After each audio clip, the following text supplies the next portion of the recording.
પ્રશ્ન ક્રમાંક 1 માન્ય શ્રી પ્રદ્યુમનસિંહ જાડેજા.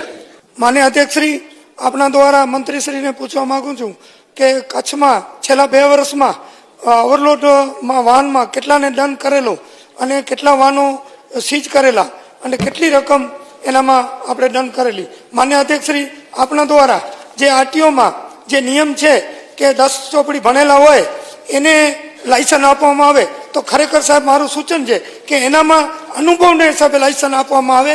એનામાં ભણતર કામ નથી આવતી, એના અનુભવને હિસાબે, તો એક્સિડન્ટ ઓછા થાય. માન્ય અધ્યક્ષશ્રી, કચ્છનો ખૂબ સારો પ્રશ્ન સાહેબ એમને પૂછ્યો છે. જે માન્ય ધારાસભ્યશ્રીએ અધ્યક્ષશ્રી જે પ્રશ્ન પૂછ્યો છે એ કચ્છ જિલ્લાની અંદર ઓવરલોડ વાહનો માટે ડિજિટલ ચેકિંગ અને ફિઝિકલ ચેકિંગ આ બંનેની સુવિધાઓ ઉપલબ્ધ છે અને 24/7 રાઉન્ડ ક્લોકે પણ સુવિધાઓ ઉપલબ્ધ છે અને વધુમાં આરટીઓ દર બુધવારે અને શનિવારે ચેકિંગ પણ કરે છે. આપે જે ઓવર ડાયમેન્શનની વાત કરી છે એના માટે ભારત સરકાર પણ એના નિમિત્તે પોલિસી બનાવી રહી છે.